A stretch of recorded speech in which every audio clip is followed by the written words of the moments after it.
In this video, I'll be talking about the personal interview or the HR questions in a consulting case interview. It's easy to think that the personal interview does not matter as much for consulting recruitment. This often appears that way because the people who do well in a case interview are also the people who are likely to do well in a personal interview. However, the consulting firms do still take their personal interview seriously, and it's therefore important for you to get your overall story clear and communicate it well. The topics covered in this video, as well as in all of the other videos in this series, are available in more detail in the notes provided below in the description. In order to come up with a powerful and interesting set of personal interview answers, I like to use a method of storylining. There are 5 different steps that we'll follow in this process. The first one is identification of themes. The idea here is to look back on your life for maybe the past 10 odd years. I wouldn't go any further than the early years of college, maybe at best touch upon high school, up until now. In that phase, look out for what are the patterns that you see emerging. Are there common goals that you've seen across different areas, different stories? Are there common skills that have been important for you to build up? Or have there been common sources of inspiration? Whatever it may be, identify about 3 to 5 strong themes that you see repeating across a lot of your stories in this time frame. In the second step, we want to detail out stories from your life going year by year. Start from the first year being around the end of high school or so, and start looking for stories which are of interest to the interviewer. These could be successes, failures, inspiration, really any small little story that might even add up along with other small stories to paint a more holistic picture. Do not dismiss stories because on their own they are too small or insignificant. The idea here is to capture all of the data points from your life. You can also reuse the themes that you had identified earlier to start thinking about whether any story from that year of your life matches that theme, and try to look for more and more stories.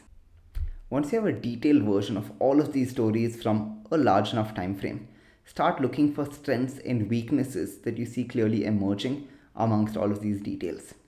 This might come out from the themes or might come out from certain stories. The idea is that you want to be able to clearly call out at least 3 strengths and at least 3 weaknesses.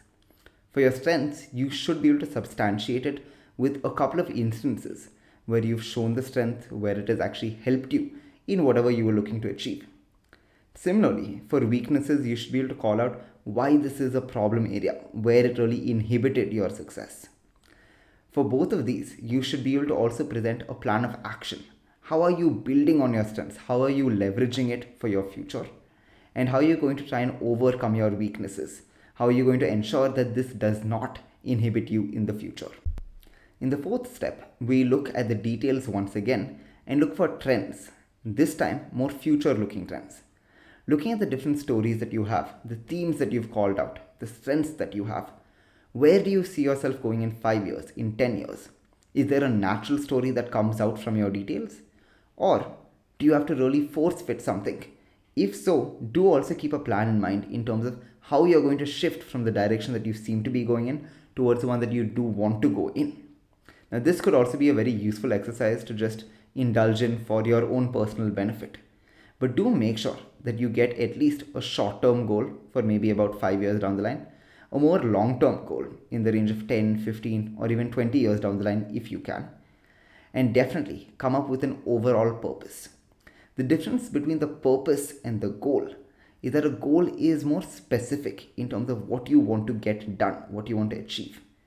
For the sake of your purpose, I enjoy looking at the Maslow's hierarchy and trying to sort of map out what over here is already solid in my life versus which of these do I really see myself working towards in the long term.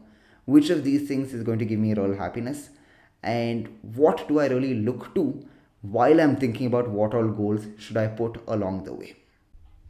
In the fifth and final step, we want to summarize and map out all of the detailing that we've done. We've got a whole lot of detailed stories from each year of our lives.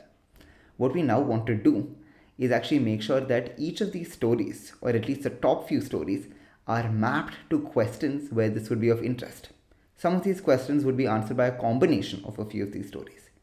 Either way, we need to have a crisper version which fits in 3 to 4 sentences while still conveying 70 to 80% of the content.